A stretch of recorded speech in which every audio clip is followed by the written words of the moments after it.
Hello friend, कैसे हैं? उम्मीद है कि आप सब ठीक होंगे, फिटफाट होंगे। तो गाइस, हमारे चैनल पर आपको मिलेंगी इंफॉर्मेटिव और इंटरेस्टिंग और फनी वीडियो जिस पे हम रिएक्शन करेंगे। तो गाइस, आज हम जिस वीडियो पे रिएक्ट करने जा रहे हैं उसका टाइटल है पीएम मोदी और जेन जी। तो गाइस, सबसे पहले तो हम बात ये करेंगे कि अगर आप हमारे चैनल पर नए हैं तो आपसे रिक्वेस्ट है कि अगर चैनल पर नए हैं तो चैनल को जरूर सब्सक्राइब करें और हमें सपोर्ट करें और चैनल को लाइक करें, अपने दोस्तों के साथ इसको शेयर करें। तो आइए सबसे पहले ये वीडियो देखते हैं। प्रधानमंत्री को ऐसे करना चाहिए। प्रधानमंत्री ठीक काम नहीं कर रहे। भाई तू अपन पहले घर ठीक कर। आप क्या करेंगे? गुटखा खा के थूकेंगे। आप क्या करेंगे? ट्रेन में चढ़ेंगे, सीट फाड़ देंगे। माँ बाप का अच्छा इलाज करा, बाल बच्चों को अच्छा एजुकेशन दे। परिवार चलाना और देश चलाने में जमीन आसमान का। परिवार में हर सदस्य आपको सामने दिख रहा होता है। वो एक सिस्टम से वहां से इंफॉर्मेशन आएगा। बीच में किसी ने फॉल्स इंफॉर्मेशन दे दिया, करप्शन कर दिया तो नहीं पता चल पाएगा। तो हमारे देश को वर्ल्ड बैंक से लोन क्यों लेना पड़ जा रहा है? लेकिन अगर किसी ने IMF से लोन लिया है, वर्ल्ड बैंक इमरजेंसी में पैसा नहीं देता है, आपके विकासात्मक कामों को देता है। अगर किसी ने वर्ल्ड बैंक से लोन लिया है, अच्छी बात है कि वो डेवलपमेंट के लिए लोन लिया होगा। लेकिन अगर किसी ने IMF से लोन लिया है, समझिए कि मरने वाला है। हम लोग 1991 में लेना पड़ गया था हम लोग को। हम लोग की स्थिति सबसे खराब जब थी तो वो थी 1991 में। अभी हम लोग की स्थिति ठीक है। हालांकि हम दुनिया के सबसे बड़े कर्जदार देश हो गए हैं। कर्ज लेना और GDP से उसे चुका देना तब तक ठीक है, लेकिन इतना कर्ज ले ले कि हम चुका ना पाए तब ज्यादा दिक्कत हो जाएगा यहाँ पे। तो हम लोग के पास इतनी बड़ी इकोनॉमी है जिसको संभालना बड़ा मुश्किल हो जाता है। और हमारे देश में अधिकांश जनसंख्या डिपेंडेंट है। अधिकांश जनसंख्या क्या है? डिपेंडेंट है। और डिपेंडेंट पॉपुलेशन की सबसे बड़ा चीज क्या होता है? वो केवल डिमांडिंग होती है। डिपेंडेंट पॉपुलेशन क्या चाहिए? डिमांडिंग। अस्पताल चाहिए, स्कूल चाहिए, राशन चाहिए, रोजगार चाहिए। हम क्या करेंगे? पैदा हो गए बहुत है इतना, पैदा हो गए बहुत है इतना। आप क्या करेंगे? गुटखा खा के थूकेंगे। आप क्या करेंगे?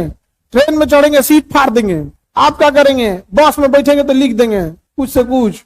नहीं समझे? तो हमारे देश में क्या है कि डिपेंडेंट पॉपुलेशन है और उसमें भी एजुकेशन कमी है, सिविक सेंस का बहुत ज्यादा कमी है। इसी पॉपुलेशन को संभालना बड़ा मुश्किल होता है। आप बस एक छोटा सा एक एग्जाम्पल प्रैक्टिकल करके देखिएगा। एक ट्रेन में बैठिएगा, उस ट्रेन में AC फर्स्ट क्लास में जो AC डिब्बा है उसमें ज्यादातर वो लोग बैठते हैं जो बिजनेसमैन, एंटरप्रेन्योर, नौकरी करने वाले ये लोग हैं। ज्यादातर यही लोग बैठते हैं। तो आप AC डिब्बा में बैठ के देखिएगा ना, बहुत कम लोग बात करेंगे। जो है वो अपना काम से काम मतलब रखेगा, दूसरे से कोई मतलब नहीं, आराम से न्यूज़पेपर पढ़ेगा, लेटेगा। हालांकि वो कर सकता है बहुत कुछ। अब उसी ट्रेन में आइएगा जनरल डिब्बा में। प्रधानमंत्री को ऐसे करना चाहिए। प्रधानमंत्री ठीक काम नहीं कर रहे हैं तो प्रधानमंत्री को ये करो। प्रधानमंत्री, भाई तू अपन पहले घर ठीक कर, माँ बाप का अच्छा इलाज करा, बाल बच्चों को अच्छा एजुकेशन दे। परिवार चलाना और देश चलाने में जमीन आसमान का। परिवार में हर सदस्य आपको सामने दिख रहा होता है, क्या सही है क्या गलत। प्रधानमंत्री दिल्ली में बैठा हुआ है, उड़ीसा के किसी जिले के किसी गांव में क्या गड़बड़ हुआ उसको दिखेगा ही नहीं। वो एक सिस्टम से वहां से इंफॉर्मेशन आएगा। बीच में किसी ने फॉल्स इंफॉर्मेशन दे दिया, करप्शन कर दिया तो नहीं पता चल पाएगा। आपको क्या पता चल रहा है कि तमिलनाडु के एक जिला में क्या हो रहा है, कोयम्बटूर में कहां की सड़कें सही है कहां नहीं। तो अपना घर नहीं संभल रहा है, हम लोग वहां ज्ञान देंगे। और गौर करके देखिएगा, सबसे ज्यादा नसीहत आपको कहां मिलेगा? वो जनरल डिब्बा में, एकदम AC में कुछ नहीं, फ्लाइट में और कुछ नहीं, तो भागा दौड़ी में ढेर जल्दी है।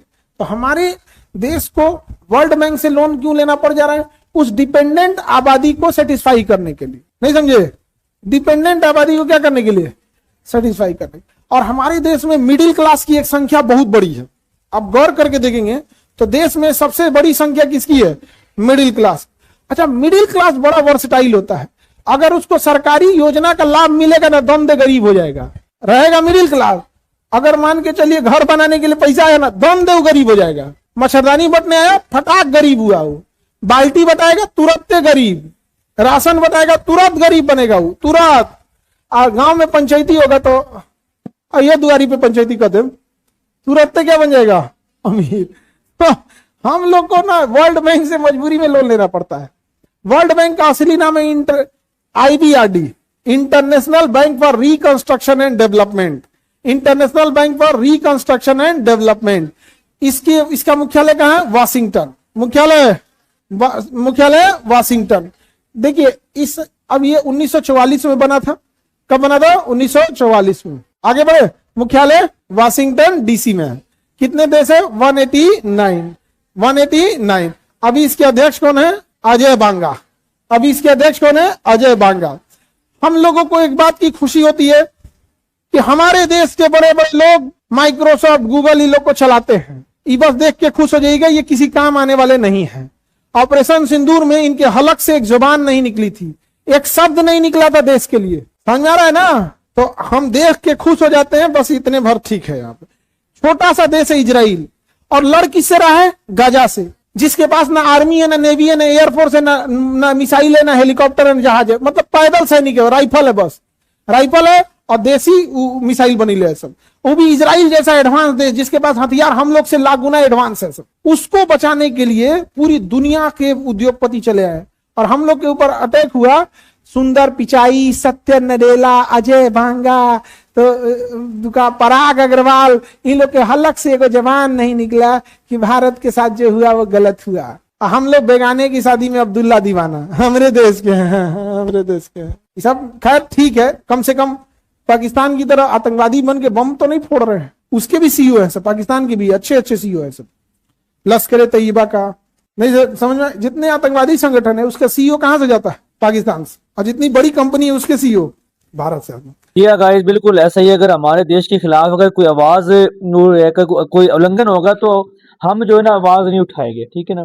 कोई ऐसा बंदा नहीं है कि जो हमारे आंख में कोई आवाज उठाए या कोई बात करे, लेकिन कुछ दूसरे देश से अगर कोई मामला हो जाता है ना तो फौरन से जो है ना वो बातें करना शुरू हो जाते हैं। नहीं जी वो ये हो गया, वो हो गया। 100% जितनी बातें की वो सही है, बिल्कुल राइट है।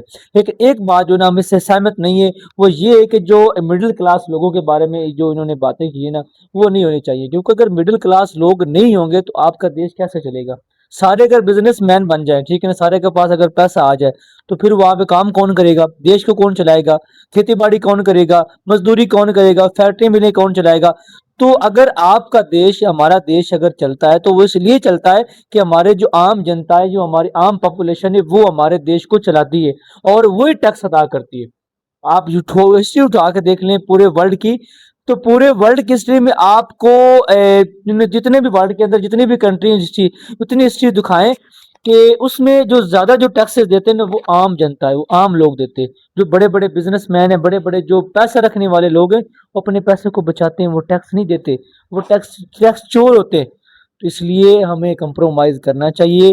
जो आम जनता है, जो आम लोग हैं, जो छोटे मिडिल क्लास लोग हैं, बिल्कुल क्यों ये एक और इन्होंने बड़ी जबरदस्त मिसाल दी थी, जिसको इससे भी हम जो ना थोड़ा सा सहमत नहीं है। वो क्यों नहीं है कि एसी डब्बे में लोग क्यों खामोश बैठते हैं और जो मिडिल क्लास लोग हैं वो क्यों बातें करते हैं? वो इसलिए बातें करते हैं कि जो मिडिल क्लास लोग हैं उनके ऊपर पूरे देश का बोझ होता है, उनके कंधों के ऊपर। उन्होंने मेहनत भी करनी है, उन्होंने टैक्सेस अदा करने, और उन्होंने सारा कुछ जो ना अपने घर भी मैनेज करना है, अपने मामलात भी चलाने। एसी में अगर बंदा कोई बिजनेसमैन बैठा है तो उसने क्या है, उसकी जेब में पैसा है, वो टैक्स नहीं दे रहा, टैक्स चोर है, ठीक है ना। तो इस वजह से वो खामोश बैठा, उसको टेंशन नहीं है, उसको फिक्र नहीं है। तो दूसरी बात अगर करें तो इसमें एक और जो है ना बड़ी इफेक्टेड बात ये भी हमें मिली है कि जो आम जनता है, आम नागरिक जो है, मैं लास्ट में ये ओपिनियन दूंगा, पहले आप ये सुन लें। बिल्कुल जी, जहाँ तक मुझे इनकी बात की समझ आई है वो ये कहना चाह रहे हैं कि जो IMF या वर्ल्ड बैंक से हम कर्जे लेते हैं ना, कोई भी गवर्नमेंट लेती है, वो डिपेंडिंग पीपल्स के लिए लेती है, जो मतलब कि पुअर लाइन से नीचे होते हैं या मिडिल क्लास से भी नीचे होते हैं, उनके लिए लेते हैं। ये वो लोग होते हैं जो हर जगह पे सियासत को घसीटना शुरू कर देते हैं। वज़ीर आज़म ये कर रहा है, वो ये क्यों नहीं कर रहा, इस मसले पे क्यों नहीं बोल रहा। तो वो कहते हैं जी हम कर्जे इनके लिए लेते हैं, करते कुरते कुछ है नहीं, बातें करते हैं। बिजनेसमैन वो अपने काम में लगे हैं, एंटरप्रेन्योर वो अपने काम में लगे हैं। जो भी बंदा मतलब कि बिजनेस के अटैच वो अपने काम में लगा, वो कहता है मेरी कंपनी हाई लेवल पे जाए, कंपनी हाई लेवल पे जाएगी, एक्सपोर्ट होगी, एक्सपोर्ट होगा, पैसा बाहर से पाकिस्तान आएगा या इसके मुल्क जाएगा, तो वैसे तरक्की होगी। वो कहते हैं ये जो बातें करते हैं ना, इनकी बातों का मुल्क को फ़ायदा नहीं होता।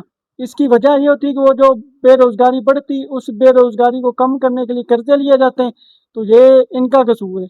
नहीं दूसरे- नहीं नहीं नहीं मैं दूसरे आपकी नंबर पे- मैं आपकी इस बात से सहमत नहीं हूँ, सॉरी नहीं। मैं आपकी बात काट रहा हूँ। मैं- मेरी बात देखिए ना, मेरा मकसद है जो कि वर्ल्ड बैंक वो से हमें जो समझाना चाह रहा है। हाँ बिल्कुल, जो बैंक से, अगर वर्ल्ड बैंक से जो कर्जे लिए जाते हैं ना या कर्ज उठाया जाता है, वो भाई उस अपने यशी के लिए उठाते हैं। वो सियासतदान जितने भी हैं वो अपने यशी के लिए उठाते हैं।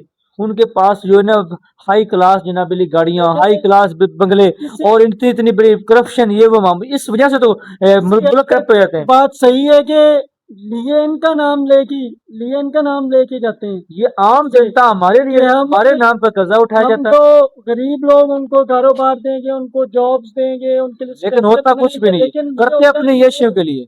वो पैसे कहाँ जाते पता नहीं चलता। ये सब लगता है। जी गाइस, ये हाँ, जो एक मिडिल क्लास आदमी होता है ना, तो उसको बहुत स्ट्रगल करना पड़ता है भाई। उसको एक जो टॉफ़ी होती है ना, उसमें भी अपना टैक्सेस पे करना पड़ता है। तो आप खुद ही देख लें आगे एक मिडिल क्लास आदमी की ज़िंदगी कितनी मुश्किल होती होगी। तो बिल्कुल सही बात है, अगर कर्जा उठाते हैं ना तो अपने यशियों के लिए उठाते हैं, ये पब्लिक को कोई फायदा नहीं इसका। पब्लिक तो सिर्फ वो टैक्स अदा करती है हर चीज़ पे, हर, अगर माचिस की आपने डिब्बी लेनी है उस पर भी आपने टैक्स अदा करना है, हर चीज़ पे टैक्स अदा करना है, ठीक है ना। तो ये बात ना, कुछ बात इनकी बातों से हम सहमत थे, कुछ पे नहीं सहमत थे, ठीक है ना। तो बहरहाल वीडियो काफ़ी इंफॉर्मेटिव थी, इंटरेस्टिंग थी, हमने इसको देखा, काफ़ी कुछ इसमें सीखा जाना। और जो है ना, अगर आपको वीडियो पसंद आए इसको लाइक करें, शेयर करें और चैनल को ज़रूर सब्सक्राइब करें।